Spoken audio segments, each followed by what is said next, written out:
છે એ બાજરાના લોટમાંથી બનતા હોય છે। તો મેં અહીં 2 થી 2.5 કપ જેટલો બાજરાનો લોટ લીધો છે, જેમાં આપણે એડ કરીશું 1 ઝીણું સમારેલું મરચું, ત્યારબાદ 1 ટેબલસ્પૂન જેટલી લીલા લસણ અને આદુની પેસ્ટ। અહીં લીલું લસણ ખાસ નાખવું, એનો સ્વાદ છે ખૂબ જ સરસ આવે છે। ત્યારબાદ આપણે ઉમેરીશું આમાં ડ્રાય મસાલા, જેમ કે અડધી ટીસ્પૂન જેટલી હળદર, 1 ટીસ્પૂન જેટલો ધાણાનો પાવડર, 1 ટીસ્પૂન જેટલું લાલ કશ્મીરી મરચું, હાફ ટીસ્પૂન જેટલી હિંગ, સ્વાદ પ્રમાણે મીઠું અને ત્યારબાદ અહીં મેં સૂકી લસણની ચટણી લીધી છે। જો તમારે વધારે લસણનો ફ્લેવર જોતો હોય તો તમે આ ચટણી છે એ 1 ટીસ્પૂન જેટલી ઉમેરી શકો, કારણ કે આપણે ઓલરેડી લીલું લસણ ઉમેર્યું જ છે, તો આ ટોટલી ઓપ્શનલ છે, પણ મને વધારે પસંદ છે એટલે હું વધારે ઉમેરી રહી છું। ત્યારબાદ અહીં 1 કપ જેટલી ઝીણી સમારેલી કોથમીર અને ઝીણી સમારેલી મેથી છે।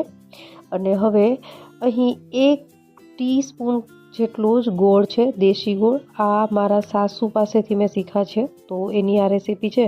તમને ગોળ ન પસંદ કરવો હોય તો તમે સ્કીપ કરી શકો છો, પણ એનો ટેસ્ટ છે એ ઢેબરામાં સારો આવતો હોય છે, એટલે મેં ઉમેર્યું છે। હવે આ બધી જ વસ્તુ છે એ મિક્સ કરી દેવાની છે અને ત્યારબાદ ઢેબરાનો લોટ છે એ દહીંથી બાંધવામાં આવે છે, પાણીનો ઉપયોગ ન કરવો। આપણે મિક્સ કરી લીધા બાદ જેટલું દહીં જોશે એ રીતે દહીં ઉમેરતા જશું અને લોટ બાંધતા જશું। તો લગભગ અહીં મેં ચમચાના માપથી જોઈએ તો 5 થી 6 વખત આવી રીતે દહીં ઉમેરી એકદમ સોફ્ટ લોટ બાંધી લીધો છે।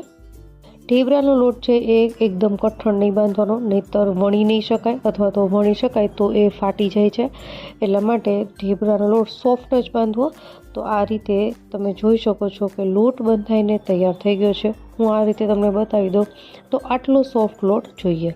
હવે એને 2 થી 3 મિનિટ માટે સેટ થવા દેશું અને ત્યારબાદ એમાંથી ઢેબરા બનાવીશું। લોટ સેટ થઈ ગયા બાદ હવે પાટલી લઈ લેશું અને એના ઉપર આપણે મીડિયમ સાઇઝનો લુઓ છે આવી રીતે હાથેથી જ ગોળ કરી અને હવે રાખી અને ત્યારબાદ થોડો ઉપરથી લોટ છાંટી દેવાનો। તમે બાજરાનો કે ઘઉંનો કોઈ પણ લોટ છાંટી શકો છો અને ત્યારબાદ હાથની મદદથી આવી રીતે ફેલાવી દેવાનું છે। ત્યારબાદ હવે વેલણની મદદથી હળવે હાથે વણી અને ઢેબરું તૈયાર કરી લઈશું।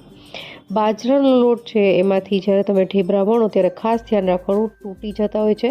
જો તમારે વેલણની મદદથી ન કરવા હોય તો હાથની મદદથી આવી રીતે થાબડીએ પણ તમે કરી શકો। તો અહીં તમે જોઈ શકો છો કે મેં ઢેબરું છે એકદમ સેમી થીક, એટલે કે એકદમ જાડું પણ નહીં ને એકદમ પાતળું પણ નહીં, એ રીતનું વણીને તૈયાર કરી લીધું છે। હવે આપણે એને શેકી લેશું।